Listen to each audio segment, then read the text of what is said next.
So my goal here is to try to have, have a little bit of conversation, present some slides and have some discussion, I think, about an important part of the sort of academic application process. And that important part is called our statement on diversity, equity, and inclusion. So let me get started with what the agenda here is, and I'll do a little bit of intro as we get towards that.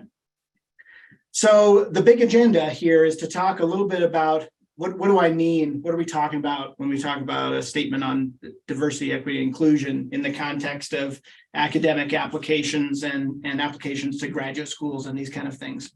I'll try to sort of highlight what I think my advice is about what should be and what maybe should not be, or you can underemphasize in your statement on diversity, equity, and inclusion, and we'll sort of draw some broad conclusions here.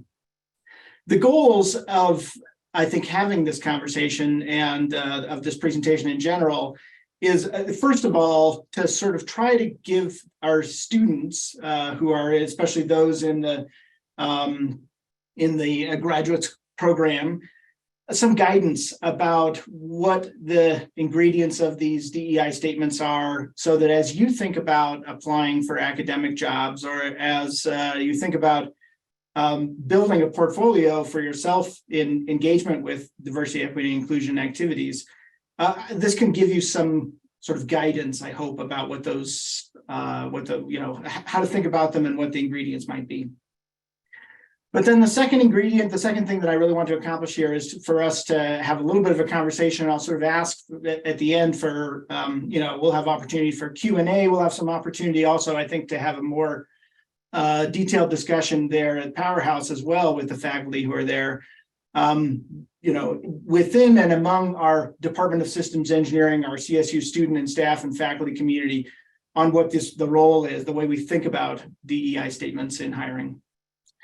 And I want to, before I kick this off too far, I want to sort of talk a little bit again about, what I sort of say here, my backgrounds and limitations. I mean, obviously, so my role in the Department of Systems Engineering is as department head. So I get to participate in hiring processes. I get to participate in yearly evaluations for which portfolios of diversity, equity, and inclusion activities are important and are, something that we do evaluate. So I sort of come to this discussion from that point of view. The other, I think the limitations of my thinking on this is that I am not a scholar. Of course, I'm not a social scientist of diversity or, the sort of the history of disadvantaged groups within the US or anything like that. So I'm going to sort of approach this, I hope, without jargon and without thinking, without trying to really engage too deeply with the scholarly literature on diversity, equity, and inclusion, which of course is really, really important in the university, but it's something that I'm not really qualified to be able to speak to. We're lucky, of course, within Colorado State University, we do have people who are extraordinary scholars and doing exactly these kind of things. And so I have to defer to their scholarship and contributions to this topic, but I think what I can bring, again, is an understanding from our department point of view and from, our disciplinary point of view within engineering about what the ingredients of a successful diversity, equity, inclusion statement and portfolio really are. Okay. All right. So let's get after it. And again, we'll have opportunity, I think, for questions and those kind of things as we move through. Okay, so what is this? What is this thing we're talking about? You may have noticed, on our department webpage right now, we have a number of faculty positions that are open. And whenever we ask for applicants for faculty positions, we ask them not just for a list of all the fantastic stuff that they've done, a resume or a CV. We also ask them for plans on what it is that they want to do going forward. And those plans come in a variety of different flavors, depending on the type of position. But there often we ask for a statement of research interests. We ask for a statement of teaching interests. And we ask for a statement of commitment to diversity and inclusion. And each of these are really, we're trying to inform the hiring committee to make a very holistic sort of representation, a holistic understanding, a holistic assessment of the faculty candidates that are out there, right? Just as in, we all don't want to be only judged by our undergraduate grades or something like that when we're applying to a job. We want to make sure that we have the opportunity to talk about what our the actions we've taken along our career, what our career progression is, and our plans in the context of research, in the context of teaching, and again, also in the context of our service and diversity and inclusion activities. So each of these are there's a pretty compact documents in general, right? We don't ask for a 20-page treatise on any of these things. We ask for sort of 1 to 2 page documents that really describe what candidates' experiences and goals and plans are in research or in teaching or in all of the components of this job. So you can see here, I point out the application documents that are there for us when we're thinking about we have an open search right now for a sort of teaching and outreach intensive position. And in this case, we ask again for this, so every candidate must compose, in order to complete the application, must compose the statement of commitment to diversity, equity, and inclusion.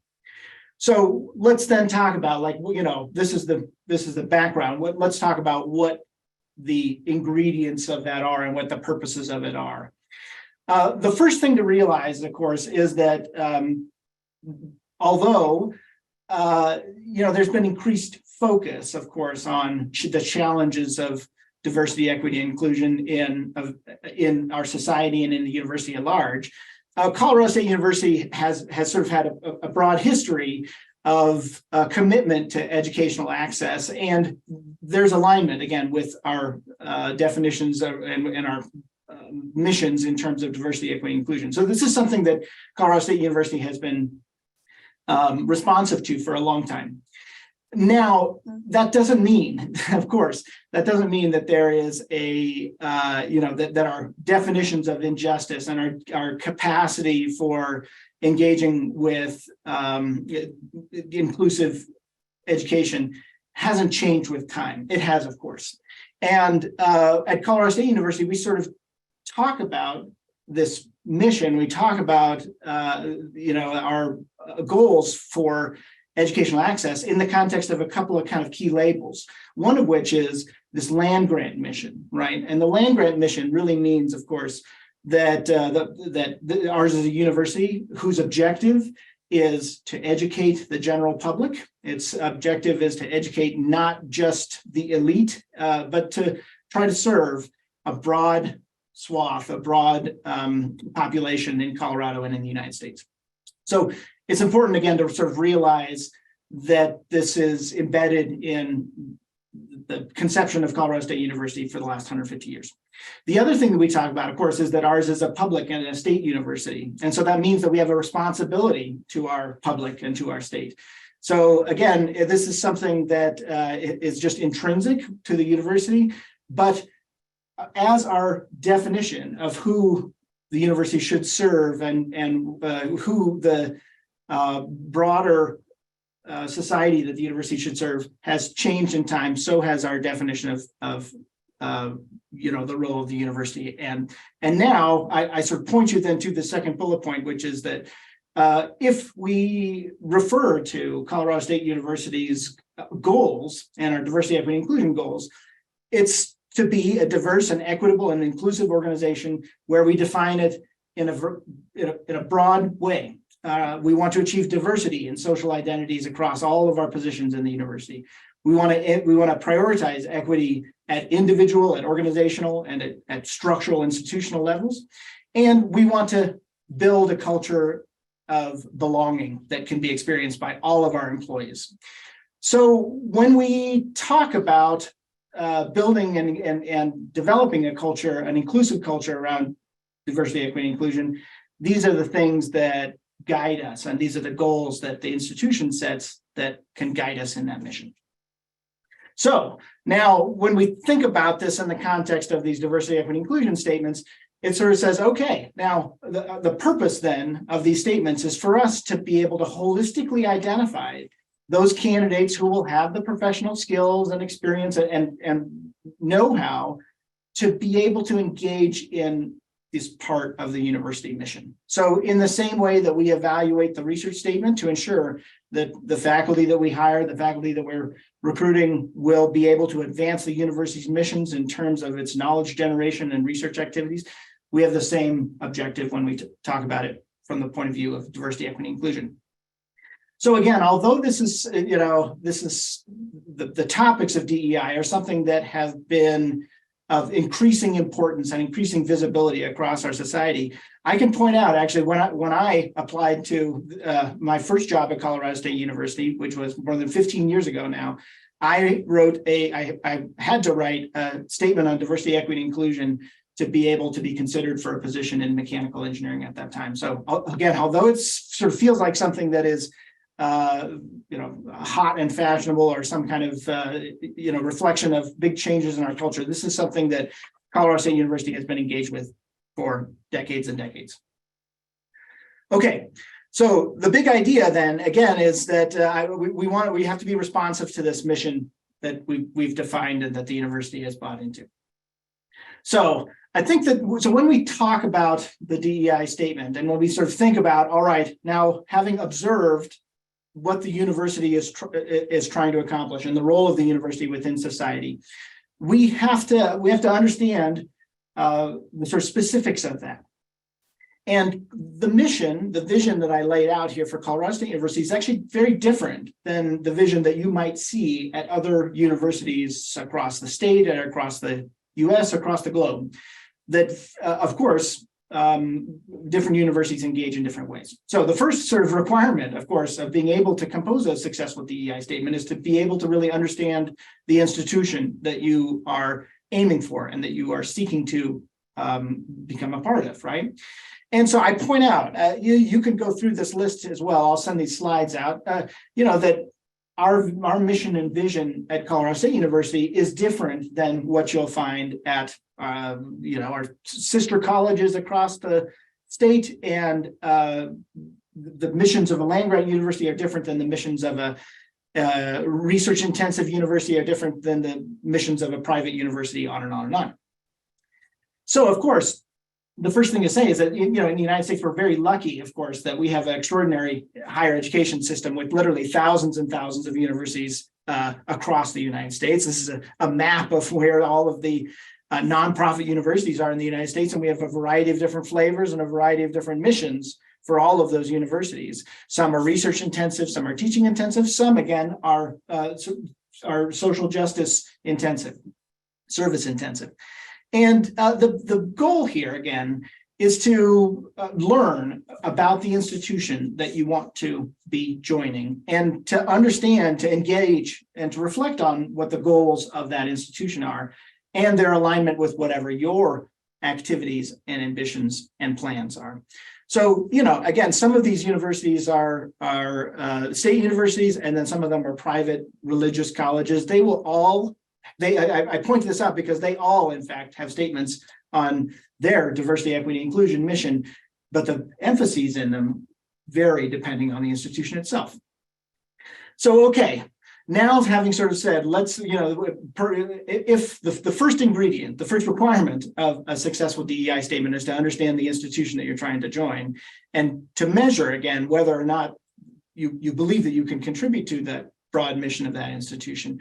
So the next activity then is to describe what the purpose of the DEI statement is in that context. And the purpose then is to engage with and reflect on this goals of our institution and their alignment with your activities and ambitions and plans. So what you will have to do, the first step, I'm going to describe a couple of them, are to present your track record and your interest and the work that you have done in inclusive teaching and research and service and outreach, all the components of the university mission. So this is sometimes, again, where I think students kind of get and candidates kind of get tripped up, that it's hard to think about what is my track record, and what's a good track record, and what's a compelling track record for engagement on these things. So let's talk about that. When we talk about diversity, equity, inclusion activities in the university, and when we talk about, it turns out, of course, teaching and research activities in the university, we use what's called this competency framework. And the competency framework is really just a way that we can sort of self-assess and assess ourselves individually and institutionally for our competency in performing this kind of work. And so the idea is I highlight the competency framework here that is from our Inclusive Excellence program at Colorado State University. And it describes that we all do not have to be we don't have to be transformative leaders in diversity, equity, and inclusion activities in every single aspect of this problem, right? What we want to do is we want to be engaged with, we want to be pushing towards excellence. We want to be able to move ourselves and measure our progress along this competency framework. So it sort of says that, okay, if my objective, if my previous charge there was for you to be able to lay out your track record in terms of activities towards diversity, equity, inclusion goals, then it sort of says like you don't have to have made major changes in your last institution or something. You don't have to be a leader in every aspect of this. What you need to do is you need to be able to competently identify your direction and the work that you're doing to be able to move along this competency framework.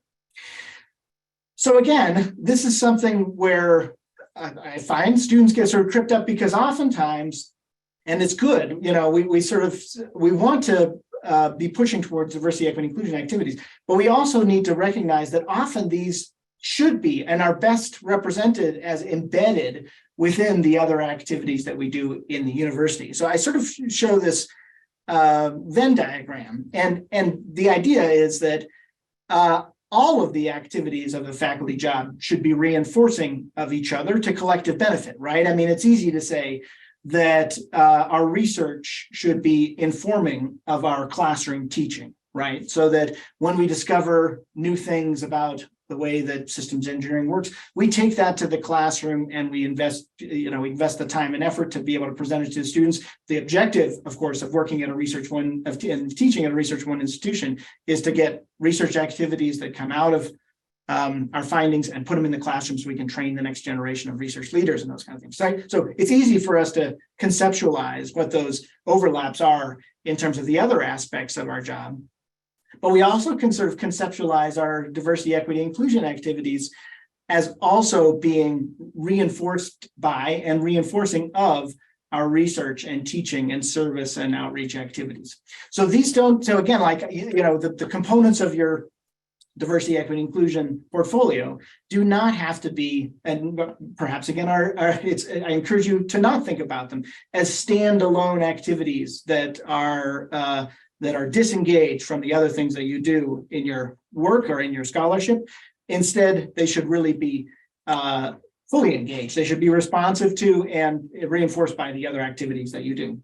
So you should, when you think then about composing your diversity, equity, inclusion statement and composing your portfolio of diversity, equity, inclusion work, you should sort of think about the actions that you take at your institution. And for many of us coming out of the university, that institution can be our job, but it's also our community. It's also our schooling. It can be our religious institutions, all these kind of things that you can reflect on the way that your service activities, your research activity, your teaching activities, your outreach activities interact with diversity, equity, inclusion goals. Okay, so now having sort of set that context, then we can describe what might be effective components of your diversity, equity, inclusion statement as you apply for jobs or as we talk about evaluating these things in our portfolio. So let's talk, a key example then is to think about the role of diversity, equity, inclusion work in teaching, in instruction. And I should say in mentoring and pedagogy and teaching, the development of curriculum, all these kind of things like that. So we have, words for that. We have some description of that. It's inclusive pedagogy, right? And inclusive pedagogy is the student-centered teaching approach that considers all the students' backgrounds and all this kind of thing like that. We aim for equitable access, mutual respect, and a learning environment for all learners. So you can think about what examples you might have in your own teaching experience, in your own, and again, not every student has a teaching experience, but it can be also mentorship experience. So you can think about how have you mentored for students of a diversity of backgrounds or of experiences? How have you taught to be able to be responsive to different learning styles, right? And that can be as simple as the idea that you approach engineering from a visual point of view, but also give the students access to the slides afterwards. And that's, again, a great opportunity to be able to tailor your teaching towards students of a diversity of learning styles. And then my last one here is sort of, also think about ways that you will have developed your teaching or mentoring, or the way you have discussions in with more junior students or faculty, to be able to think about the problems of the broader society. Again, it's every time that we talk about engineering for sustainability, or engineering for energy justice, or engineering for even a broad component of society. These are aspects of diversity, equity, inclusion activity that we can actively incorporate into our teaching and into our pedagogy, right? So again, it sort of is what I refer you to here and I cite is our teaching effectiveness framework. And the teaching effectiveness framework is a component that comes out of our Institute for Learning and Teaching at Colorado State University. And basically, again, the emphasis here is not about having a finished work product. It's not about solving the world's problems through your teaching. It's about being able to advance ourselves along a competency framework to build our own competency and abilities to be responsive to the needs of a diverse student body, right? So this is an example of how you can think about teaching and inclusive teaching within your diversity, equity, inclusion statements. You can also, of course, think about inclusive research and engagement, where our charge in inclusive research is to be responsive to the needs of society. And, so we can think about a variety of different topics here, different examples for how to think about inclusive research. It can be research where we try to understand whatever the injustices might be in society, right? We could think about research that would be inspired by the needs of neglected communities. We can think about research that would seek to understand which groups don't have are not empowered in our society, and why and how their needs are not represented in our research agendas or in our policy agendas. And we can think even about things like procedural justice. Have we taken actions that can promote access or transparency or fairness in our research processes that we actually engage in, right? So this is things like leading towards a diversification of our research team. But it can also be doing things like publishing in domains that allow for people to, who are not part of academia, to learn from our results. I have examples where we've done work on things like the environmental impact of oil and gas industry. And in those cases, when we can publish in a journal that allows for the public to be able to download it without having to pay $99 or whatever it is to read our results, then this is an example of sort of procedural justice processes that we can be aware of, and that we can, again, try to push our research towards but also recognize the value of. And then the last one I sort of speak to again here is things like, we should include examples of inclusive academic service and engagement. And so what is it? What's inclusive academic service and engagement? It's basically, you think about collaboration between our institutions and the larger communities. And again, not everybody is in a position in the university, even within our broader institutions of social groups or of churches or all those kind of things like that. We can highlight a portfolio of activities that are in service of diversity, equity, and inclusion within those institutions. So examples of this might be things like serving our professional societies' outreach and engagement activities, or guest lecturing at high schools or lifelong learning academies, or all public events, or all these kind of things. Sharing our expertise with the community, but also again, the key word that I use here is collaboration. And so it's not just about, of course, university outwards, it's about engaging in a real discussion, in a collaboration with our communities. So, okay, so I think that the broad point here is that, my hope is that often we get a little bit tripped up when we talk about diversity, equity, inclusion activities, because we sort of have a sense, perhaps, that they only exist in isolation, or that they exist without contributions from our other activities that are part of being a scholar and part of being an academician and part of being a student at the university. So instead, my hope is that if you think about it in the context of engagement with the other things that you're doing, as opposed to outside of the other things you're doing, then it opens the door for us to be able to think more actively, and I think more with a lot more freedom about what the activities we can do to build a DEI portfolio. Okay, so again, if the purpose here, if the first purpose was to sort of talk about our track record, that was the sort of first bullet point there. So you should reflect on these university goals and be able to talk a little bit about what your track record is in any of those contexts in inclusive teaching, service, outreach, and research, to be able to identify what your track record is and what your portfolio is in performing DEI activities.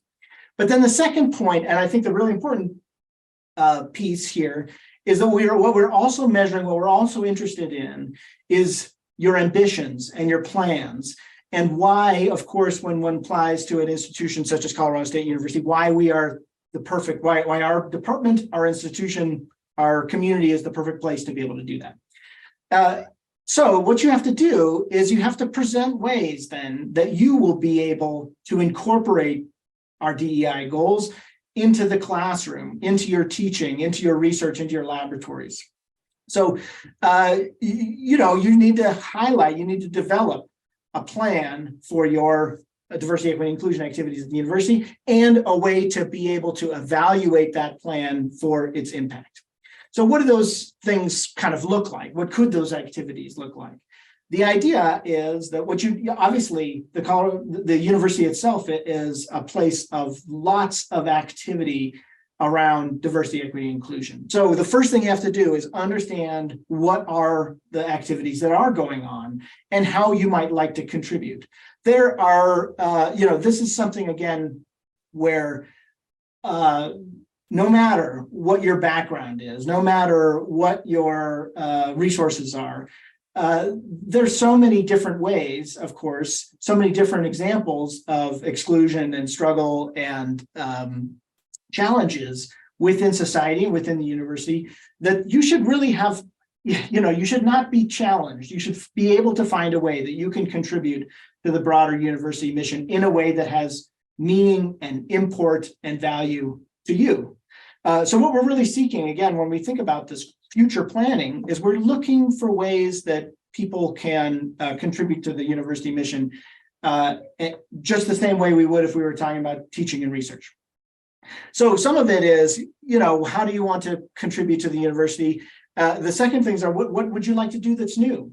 The ideal plan, of course, concentrates on what your interests are, what you're positioned to be able to do, And it should be aligned with your research and teaching and service and know-how. So again, I urge you, don't think about the DEI statement as being in your DEI plans being independent of research activities or independent of teaching. What you should be able to identify is the ways that you can contribute to these broad pushes across the university and the entirety of your job using the framework of diversity, equity, and inclusion activities. Okay, so what I'll take a deep breath here, and then what we'll do is sort of let's transition then to what sort of need not be in your diversity, equity, inclusion statement. So advice that I can give students is that you don't need to emphasize personal background or testimonies or identities or things like that. This is not the diversity, equity, inclusion statement is not a place where we are sort of like secretly trying to identify, people from certain backgrounds or something. You don't need to drop clues or be able to talk about your individual struggles. And there's a couple of reasons for that, I think. First of all, we have a challenge. We've had a challenge, again, across our society, but also in the university, where, there's something that's called a sort of diversity tax. And the idea is that people who are from underrepresented groups, we in the university traditionally or in the past have sort of assigned those people extra responsibility for improving the state of our institution in terms of diversity, its diversity, equity, and inclusion. And so we need to sort of understand that, in fact, the work of performing diversity, equity, inclusion progress and tasks is the work of every single person at the university, so that if we all are pulling together, then we can actually make progress against this. So it sort of means that you don't need to, there's no qualifications in terms of background or identity or anything like that to be able to contribute to this university's mission. So if you feel like your experience and your empathy or something like that is important to communicate, I won't discourage that, but it's easy to say that your actions and your plans and your commitments are more important than those than the sort of history that you might bring to this problem. The second bullet point I sort of have here is that we within the university are trying to hire people so that we can contribute to the betterment of our society and the betterment of our university as part of that society. And so it sort of says, again, that what we're really measuring, what we're really interested in, is not individual or personal or one-time victories.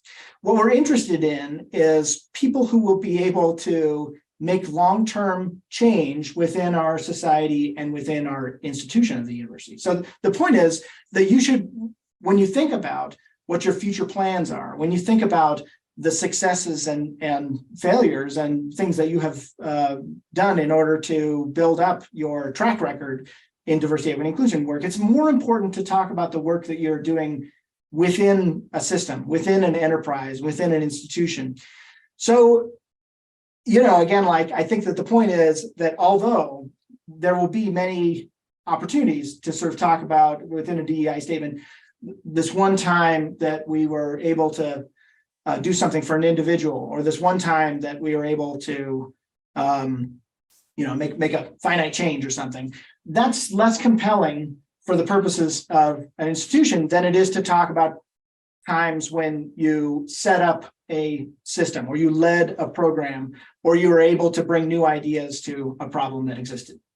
So the other thing that's important, again, about underemphasizing individual or personal victories is that we also just need to acknowledge that DEI work is a long-term process of building competency, as I've talked about a couple of times, which just means that you don't have to, that individual victories, although important, are going to be part of a long process, and again, a generational process of reforming our society towards inclusiveness. So the point is, more important than individual victories is to be able to think about institutional competency and about a long process here.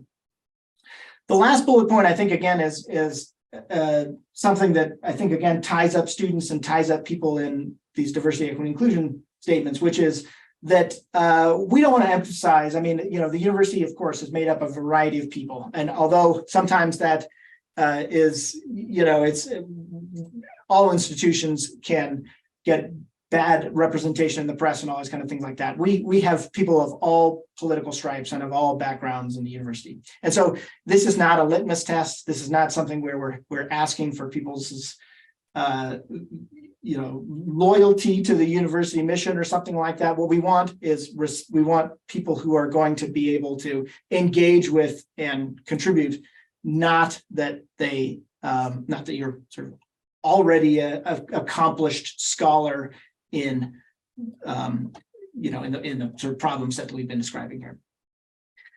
So the other thing I'll sort of say that is important when we think about the DEI statement is, things that you should not use, in my opinion, are jargon or cliche or statements that are biased. We should always be checking when we think about composing these statements of diversity, equity, inclusion to make sure that we do not include statements that are biased or jargon that we misuse or something like that. So it's typical, again, for people to commit to creating an equitable laboratory environment, and that's great. Like, that sounds really great, but much more important is to be concrete about it. So aim for things that are concrete. How would you create an equitable laboratory environment? What kind of activities would you undertake? What kind of positions will you hire? What kind of what kind of systems will you set up? Those are the questions that we want to have answered, not your intentions. So much more important is action. Then again, I sort of say that I've talked about, and I think, again, the university, the society broadly is on a journey, is on to be able to improve the inclusiveness of our education system. And so you should make sure that when you think about things like what the activities that you're going to propose are, or what your track record is in these domains, that you think about extraordinary progress and you think about extraordinary activities. This is sort of the same, this is classic advice, I guess, for trying to think about reforming institutions, which is that if your objectives or if the things that you talk about are merely that you are able to recruit diverse students to your lab, that's great. That's, again, I think our baseline of activity that we want to be able to do. When I think about, as a department head, my objective is to make our program better in every aspect and with every person that we hire and with every person that we bring into the program. And so, I sort of highlight this law of averages, right? Which means that if we, let's say in research activities, if we have people who are great researchers and do lots of research activity, and we have people who are not, when we bring somebody in, they have to be better than average if we are going to improve our institution as a whole. Right. So if you propose things that are part of our baseline understanding of what a normal faculty activity should be, then we don't improve, right? If you're an average faculty member, then we don't improve. So you should think about, you should invest in things like your diversity, equity, inclusion statement to ensure that you're communicating to the hiring committee and to the faculty that you are an extraordinary contributor, a better than average contributor, and because that's the way that we improve institutions. So a normative plan, a normative activity is not going to be differentiating for you. So the point is then, last thing is, again, don't seek to emphasize concrete action, seek to emphasize outcomes and accountability, not good intentions. So again, it's easy to say we all have good intentions towards being able to improve our society in these ways. The challenge is, what are the activities and what are the things that we can actually do that would enable us to make progress against it? So if you can be more and more concrete, then the better your diversity, equity, inclusion statement will be. So again, my hope here is that what we've been able to talk about is my goal is to bring to you my perspective here as a person who's involved in recruiting, involved in training of faculty, or involved in evaluation, what are the things that we are sort of seeking out when we look at these diversity, equity, and inclusion statements? And so my advice here is a couple things. I mean, I hope that on some level what I've done is sort of demystified a little bit what some of the activities are and what some of the things that we include and we ask for when you think about diversity, equity, inclusion statements at the university. Again, it's easy for us to be discouraged sometimes, or young faculty to be discouraged, or our candidates to be discouraged. If you think about diversity, equity, inclusion as being part of a group or being part of an identity or something like that, that's not what this is about. What this is about is building a competency and building a portfolio in being able to contribute to diversity, equity, inclusion activities that exist in terms of goals at the university, but that also engage with our broader society. So we will not think about, nothing I've said here, I think, is really specific to, to the university. This is really all about being able to use the university in service of our societal goals.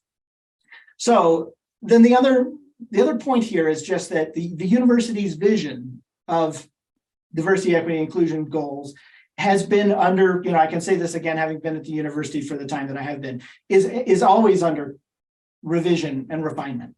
And so we revisit these things as in response to the changing understanding that society has about diversity, equity, inclusion goals, in response to the changes that we have in scholarship around bias and inclusiveness and all these kind of things. So the point here is that we have to sort of like authentically engage with society and with the scholarship around this. This is not a litmus test. This is not something where it's a box to be checked. This is something that is a process that we're going to engage in. And so what we really are seeking when we look at diversity, equity, inclusion, when we look at candidates for our positions, is we're seeking scholarship, we're seeking truth-telling, we're seeking a deep understanding of what the challenges are. We're seeking engagement, which means, again, that we are looking for both teaching and learning from the broader society, teaching and learning from communities that have, again, that we have a special responsibility to be able to work with. And what we're seeking excellence. And I could say the exact same thing, again, about teaching, about research, about service, about engagement, about all the components that are the ingredients of the Colorado State University mission.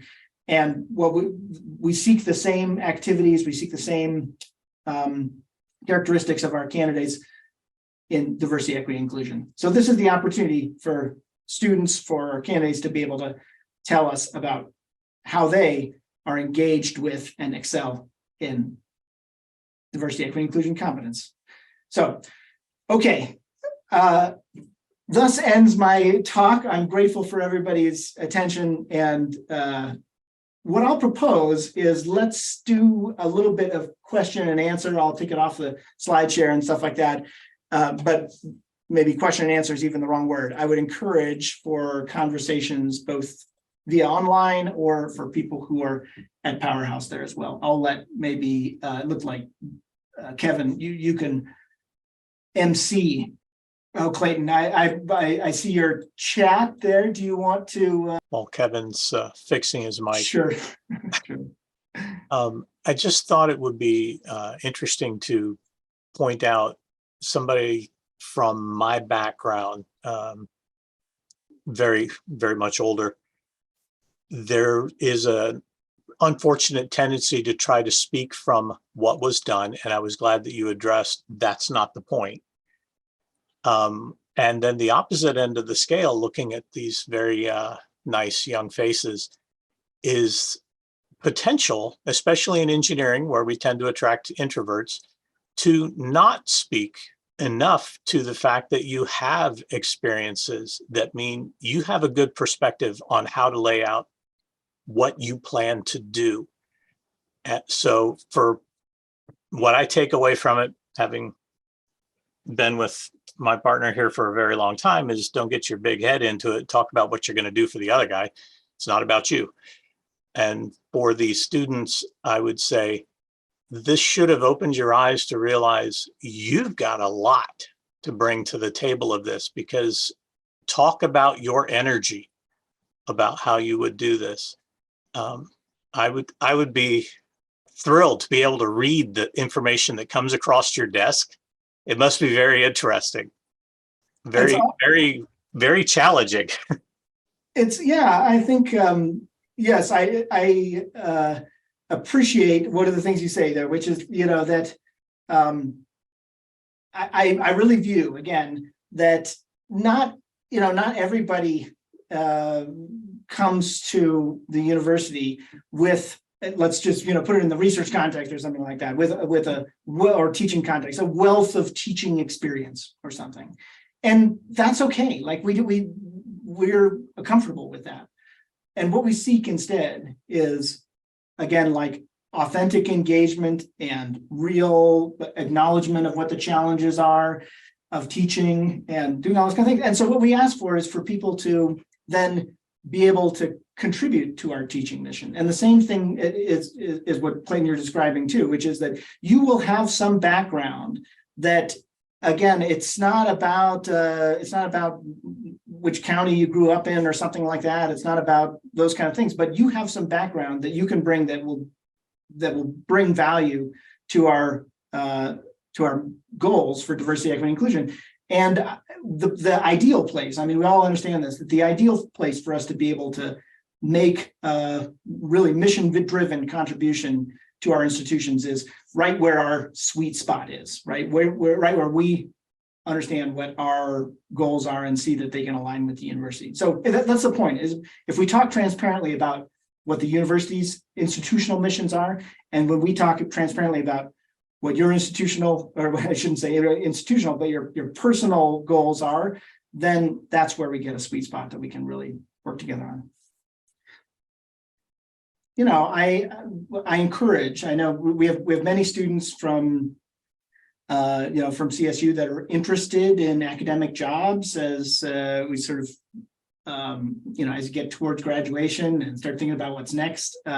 And again, I think that there's an increased role for trying to think actively about diversity, equity, and inclusion in academic jobs. And so what I would encourage is, if you are thinking about applying for those things, work with your advisor. I'm glad to work with you to be able to compose these. It's very common that I provide feedback and edits on academic applications for our grad students.